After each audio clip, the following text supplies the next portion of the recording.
Hello，大家好，又係我高 B 哥啊，係時間提醒大家飲水啦，增添智慧，增添水分，智慧如水啊！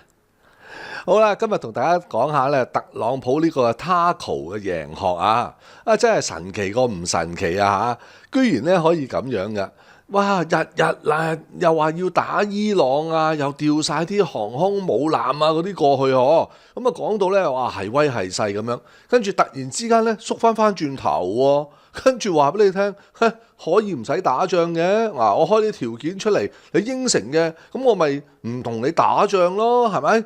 咁啊，仲可以俾多啲嘢你添啊！咁啊，好啊，咁啊咩條件都睇下，以為好辣啦，點知開嗰啲條件就係原本伊朗開出嚟嗰啲條件嚟嘅喎，咁你搞咩啊？人哋伊朗自己都開咗呢啲條件，咁你咁樣開，人哋梗應承啦。咁特朗普咪又贏一次咯。但係今次呢個贏學係 Taco 嘅贏學嚟㗎，係縮翻轉頭嘅贏學嚟㗎。好啦，最近傳出呢個消息咧，之前咧喺度咧係咁啊，日日夜夜嘈喧巴閉，話要打伊朗嘅特朗普咧，呢兩日又再改口啦。佢話希望就關於呢個核問題同伊朗咧談判㗎。如果達成呢個協議嘅話，咁咧就唔再打伊朗啦。然後伊朗嘅總統呢個叫做咧佩澤希齊揚咧，就已經下令話要咧啟動同呢個美國咧嗰個嘅核談判㗎。好啦，睇到呢度咧，唔知大家點諗啊？肯定咧就以為咧，哇，肯定係伊朗咧又跪低啦，嚇怕咗啦，係咪？就好似我之前咧同大家做嗰個影片咁，就講到咧就係印度跪低咁樣啦。咁啊跟住原來根本就唔係嗰回事嚟噶。咁啊未聽咧就聽翻啦嚇。咁啊總之咧而家今次咧就講到好似咧唔掂啊，伊朗肯定咧係跪低，跟住咧就向呢個特朗普屈服噶。但係係咪真係咁先？我哋嚟睇一睇咧，特朗普話佢要開出嚟嘅條件先。首先第一樣，佢要求咧伊朗承諾咧，永遠咧唔製造呢個咧核武器㗎。咁其實呢個喺佢第一個任期裏邊咧，嗰個核協議已經有㗎啦，係咪先？咁又喺度再抄翻啲舊嘢出嚟講一次。咁人哋咧當時承諾咗話唔做呢個核武器啦。咁另外就話要銷毀咧可以用於咧武器化嘅高濃縮呢個咧鈾嘅庫存㗎。高濃縮鈾嘅庫存，咁呢個字眼咧，大家要聽清楚啊！佢話要銷毀可以用於武器化嘅高濃縮鈾庫存，咁但係其實伊朗之前咧都有做，但係咧嗰啲就係好低濃度嘅，咁可以攞嚟咧做核電廠嘅，咁但係今次佢突然之間縮翻轉頭喎，佢開頭話唔俾佢做鈾嘅喎，直情而家都話俾佢做，不過咧高濃度嘅咧就要銷毀佢。另外啦，要允許咧呢個國際核查呢個伊朗嘅核檔案㗎。咁其實一路之前咧都有咧俾呢個咧國際原子能咧嗰個監測嘅機構咧就入去咧一路睇住佢，就話佢一路都係冇事㗎嘛，係咪？喺第一個任期1.0嘅時候已經做緊㗎啦。好啦，咁仲有最後一條就話要伊朗咧限制佢哋嘅導彈射程。咦？喂，呢個咧反而咧就即係有啲新意啦。因為咧之前咧就係以色列咧成日好驚咧，就伊朗咧就會咧就發射即係導彈咧去襲擊佢。咁上次已經咧打到佢咧就即係成個特拉維夫咧有啲爛晒，去到希巴蘭又未會嘅。咁但係呢個咧就真係咧有一啲咁樣嘅作用㗎。因為限制咗佢個射程嘅話咧，咁啊射唔到呢個以色列。咁但係相反咧，喂，咁以色列又會唔會限制翻佢哋嘅射程咧？係咪？喂，咁你又限制人哋啲導彈射過你嗰度，但係你又可以射到人喎，咁啊即係玩晒啦。咁呢個唔知會唔會咁但係咧媒體就講就話咧，呢個條款咧其實喺談判當中㗎，最後咧可能咧就會捨棄，因為咧唔可能咧係單方面咁做。不過佢咧暗示咗喎。佢話：如果伊朗咧肯答應咧頭先嗰啲條件嘅話咧，美國咧將會解除對伊朗嘅經濟制裁㗎。唔係啊嘛，咁過癮？咁伊朗一路都係受住呢經濟制裁，所以先至咁啫。而家連經濟制裁都即係撤銷埋嘅話，解除埋嘅話，咁樣就成個形勢唔同啦。好啦。呢個呢，我即刻就諗到呢，關於石油嗰部分啊，係咪仲有啲條件未講晒呢？不過總之大家覺唔覺得呢？伊朗人呢，如果答應咗呢啲嘅條件呢，就好似係等於跪低，就怕咗特朗普呢，怕咗美國呢。嗱，可能呢，即係好多人呢係會咁樣諗噶，因為呢，美西方嘅媒體呢就會帶咗你去呢個方向，全部都係咁樣諗。不過咧，如果你真係認真咁睇一睇之前咧伊朗嘅態度，你就會發現啊，特朗普而家提出嘅呢啲嘅條件，居然咧係同舊年嘅5月份，即係話8個月之前咧，伊朗為咗解決呢個核嘅問題而自己提出嚟嘅要求嚟嘅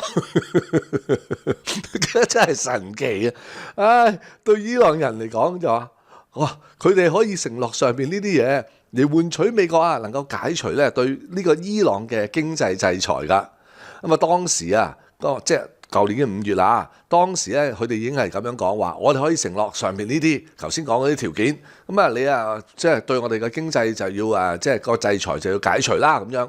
當時特朗普係咩啊？梗係唔制啦，佢話我唔答應，我要打你。但係到而家咧，突然間變成咗。我啊不斷咁威脅你，話要打你啊，仲要調動晒啊嗰啲軍艦啦、航空母艦啦咁樣噶，係咪？然後呢，你啊喺答應你8個月之前嘅所提出嚟嘅條件嘅話，我就可以咧放你一條生路。搞邊科呢？嚇？明明係人哋自己提出嚟嘅，嚟到呢度呢，你睇唔睇得到呢？特朗普喺度玩緊咩把戲呢？嗬？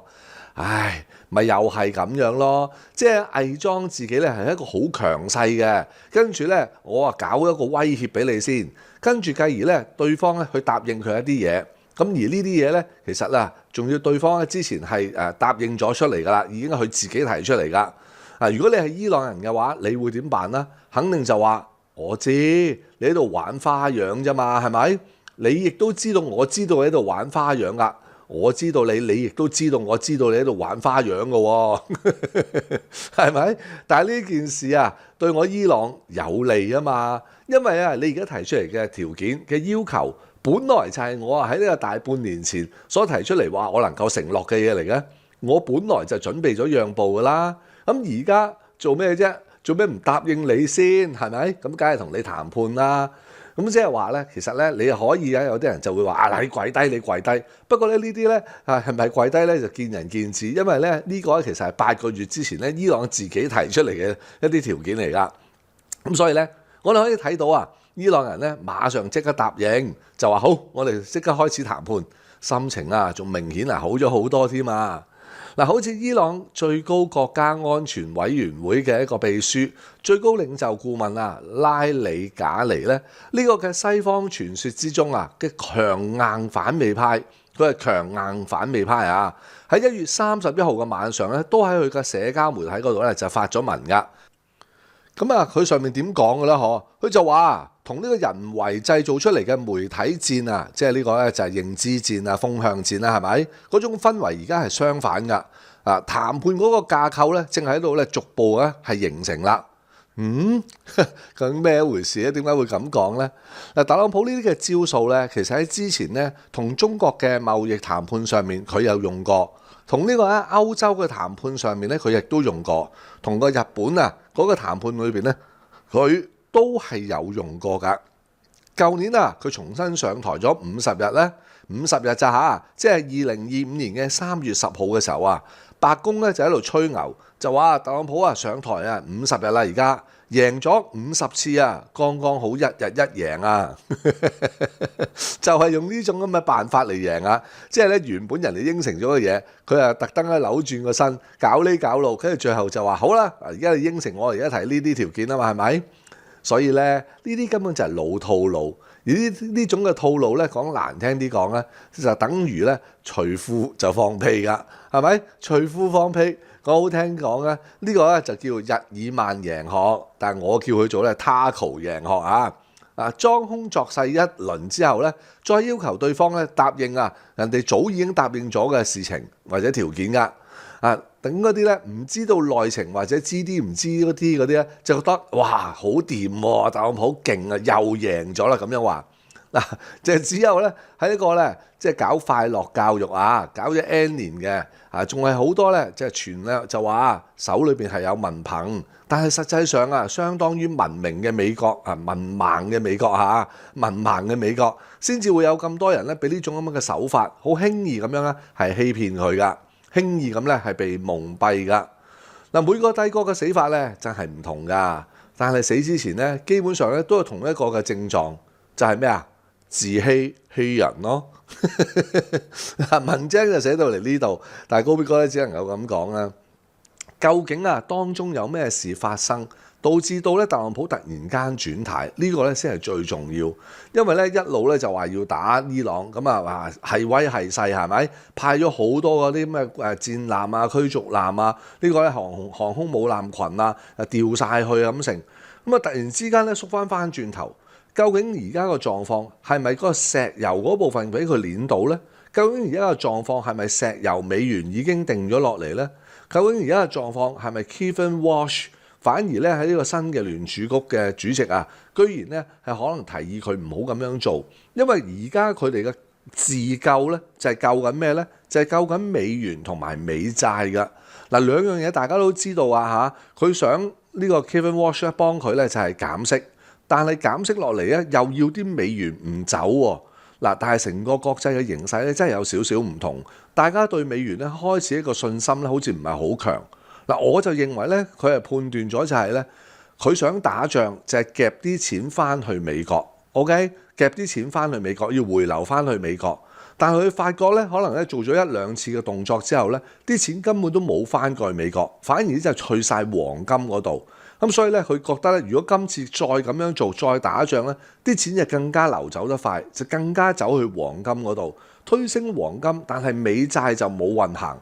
而啲人揸住啲黃金咧，短期裏邊咧喺一個咁劍拔弩張、咁多戰爭嘅狀況之下咧，可能咧就未要咁快退翻出嚟。未咁快退翻出嚟之後，跟住當然有人喺背後就繼續咧就做黃金個盤啦，黃金啊或者係銀啊或者係重呢個所謂貴金屬嘅盤啦。咁啊，喂，梗係要賺翻舊本啦，咁好炒，咁容易引人落搭，你睇下幾多人走去買黃金先得㗎？反而咧美債咧就真係可能冇運行，咁點啊？發債出嚟冇人買，咁點啊？係咪先？咁所以咧，我咧就覺得其中一個顧慮係呢樣嘢，即係話咧佢夾唔到啲錢翻去，咁啊係咪之後咧就係即係揸住黃金就等於唔用美元咧？嗱呢個咧就值得大家去討論啦。因為如果揸住咗黃金之後，當然啦，好似咧中環少少人物啦，同埋咧在乎不少人物咧，同我哋講咧，就叫我哋揸住啲實金。咁啲人咧就會揸住啲實金，其實去到邊度就可以兌到邊度嘅一啲嘅外幣嘅啦噃，啱唔啱啊？即係話翻去金本位嘅話，其實如果你揸咗黃金，你要找數俾歐洲，你咪就話，喂，我用黃金找咯，啱唔啱？喂，佢可以一樣啫嘛，將黃金抵押去銀行，跟住攞錢出嚟找數俾歐洲又得，或者唔使抵押，直接話，唔得啦，我揾黃金找俾你啦，咁到時你揾人嚟過嚟捧走啦，咁樣又得。咁啊，喂，大家不過我呢度咧多口提一句啊，唔好隨隨便便咧將自己嘅所謂黃金金條咧帶嚟你自己住緊嘅地方。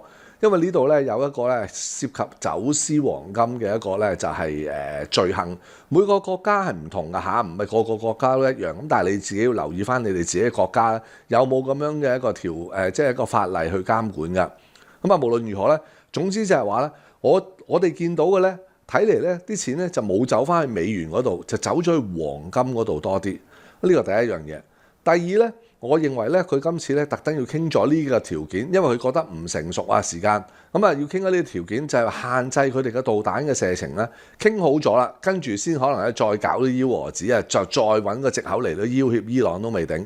如果唔係咧，佢今次咁樣搞嘅伊朗咧，佢都見到佢嗰個即係動員啦，同埋咧佢自己有嘅所謂叫武器咧，的確啊喺佢哋嗰個情報翻嚟咧，就已經對準特拉維夫同埋好多咧以色列嘅地方。再加埋咧就係好多咧美軍基地嘅地方，咁因為咧其實上次已經咧表演咗啦，有啲高超音速導彈同埋用飽和攻擊兩種嘅做法咧，基本上佢哋都係攔唔到或者攔唔晒人哋對方嘅導彈，而造成佢哋嘅傷害咧都唔少噶。咁呢個咧根本咧就係明知咁樣打落去咧，達唔到自己個效果，但係咧又會咧就有大嘅損失。喺咁樣嘅狀況之下咧，美國係唔會出手噶。美國打親仗咧都係咧即係精個鬼，所有都係計算嚟噶。佢一定咧預咗係自己贏到底。咁但係咧今次打伊朗咧，我認為佢哋絕對冇信心贏到底噶，因為咧好難打嘅呢個地方。好啦，打唔到贏到底嘅時候咧，咁啊死啦！自己啲美軍基地係俾人炸爛晒，特拉維夫又炸爛晒，唔通真係以色列背後呢班猶太人嘅金主啊，唔喝停佢咩？咁喝停佢咁點啊？吊住喺度啊？喂，大家記住啊！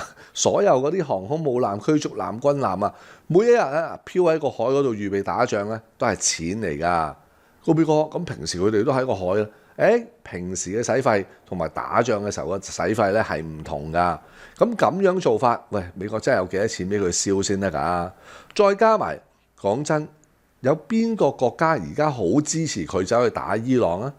就以色列咯，係嘛？除咗以色列，仲有邊個啊？喂，真係冇喎！大家仲聽到就話4個國家、8個國家出嚟聯署寫聲明，就叫特朗普唔好喐手，唔好搞亂中東檔攤，唔好搞亂而家嗰個和平嘅秩序。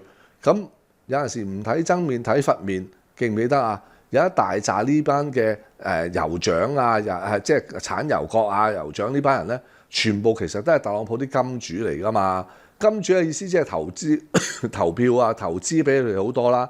再加埋嘅就係話好多嘅基金喺背後都係佢哋話事㗎啦。咁你估佢唔驚？喂，要挾佢縮翻轉頭咩？喂，冇㗎啦！如果你咁樣打嘅話咧，我哋啲錢咧就要離開美國，真係你唔可以咁樣啊，太危險啦！咁就用呢種嘅方法咧，去咧喝停阿特朗普咧，今次呢個喐手嘅做法，又會唔會有機會咧？嗱，呢啲一切咧都係咧高比哥咧喺呢啲碎片化嘅資料同埋咧加少少個估算落去嘅啫，就唔一定係啊。咁但係咧而家總之咧，你見到特朗普咧係縮翻轉頭，用一種咧 taco 嘅贏學啊，咁明咧就係人哋一早應承佢嗰啲嘢，跟住咧唔得唔可以，跟住咧搞呢搞路搞風搞雨，最後原來咧提翻出嚟嘅條件嗱係我提嘅，唔係你提嘅。不過條件一樣，咁樣都可以過到關啊！世界上真係無奇不有啊！我自豪，因我多角度思考，晏啲再見，拜拜。